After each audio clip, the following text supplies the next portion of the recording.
अद्वै हिरे यांचा भाजपामध्ये पक्षप्रवेश सोहळा पार पडतो आहे।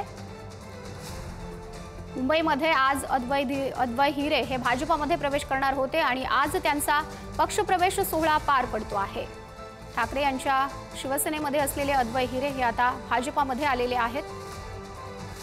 स्थानिक स्वराज्य संस्थांच्या निवडणुकीच्या पार्श्वभूमीवरती मोठा इनकमिंग सुद्धा सुरू आहे। महाविकास आघाडीमधील अनेक पदाधिकारी आहेत, कार्यकर्ते आहेत, ते महायुतीमध्ये पक्षप्रवेश करतात आणि या सगळ्या निवडणुकीच्या पार्श्वभूमीवरती अद्वै हिरे यांचा सुद्धा आता भाजपामध्ये पक्षप्रवेश सोहळा हा पार पडतो आहे। प्रदेशाध्यक्ष रवींद्र चव्हाण यासह गिरीश महाजन यांच्या उपस्थितीमध्ये अद्वै हिरे यांच्यासह त्यांच्या सोबत असलेल्या अनेक कार्यकर्त्यांचा सुद्धा पक्षप्रवेश सोहळा हा पार पडतो आहे। अद्वै हिरे हे भाजपामध्ये आलेले आहेत। विधानसभा निवडणुकीमध्ये अद्वै हिरे यांनी दादा भुसे यांना कडवं आव्हान दिलेलं होतं आणि आता अद्वै हिरे हे भाजपामध्ये आलेले आहे। नाशिकमधील मोठी घडामोड, स्थानिक पातळीवरती पक्ष संघटन मजबूत करण्याच्या दृष्टीने भाजपाने पावली उचललेली दिसत आहे आणि यामध्येच आता अद्वै हिरे हे भाजपामध्ये आलेले आहेत। ठाकरेंच्या शिवसेनेला हा मोठा धक्का मानला जातो आहे। नाशिक जिल्ह्यामधील राजकीय समीकरण सुद्धा यामुळे बदलू शकतात। अद्वै हिरे यांचा आज भाजपामध्ये पक्षप्रवेश सोहळा पार पडतो आहे।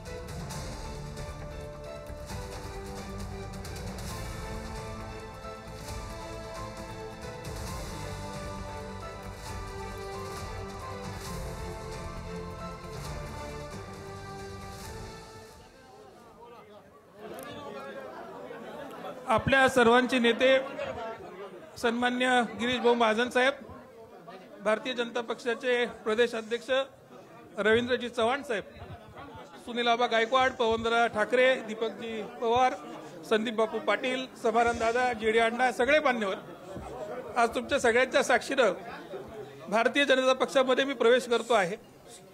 आदरणीय गिरीश भाऊंनी माझ्यावर जो विश्वास दाखवला आणि मला पक्षात पुन्हा काम करण्याची संधी दिली त्याबद्दल मी त्यांचा ऋणी आहे। येणाऱ्या काळामध्ये मालेगाव तालुक्यात नव्हे तर संपूर्ण जिल्ह्यामध्ये, मग बागलाण तालुका असेल, नांदगाव तालुका असेल, सगळीकडे भारतीय जनता पक्ष ताकदीनिशी निवडणूक लढेल।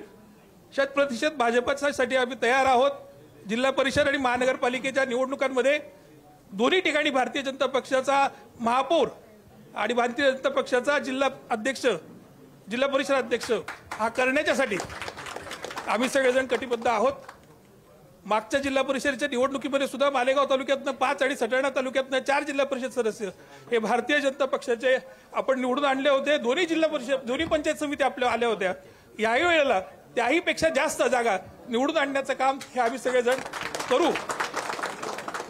आज इतक्या मोठ्या प्रमाणात माझ्या पक्षप्रवेशाला विरोध होईल असं मला वाटलं नव्हतं, पण महाराष्ट्राच्या कॅबिनेटवर बहिष्कार घालेपर्यंत विरोधी पक्ष गेला, ही खूप आश्चर्याची गोष्ट आहे।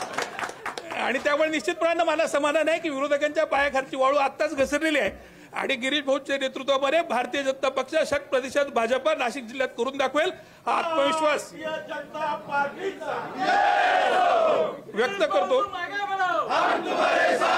सन्मान्य गिरीश भाऊंचे, सन्मान्य देवेंद्रजींचे आणि सन्मान्य चव्हाण साहेबांचे आभार व्यक्त करतो आणि थांबतो। जय श्रीराम।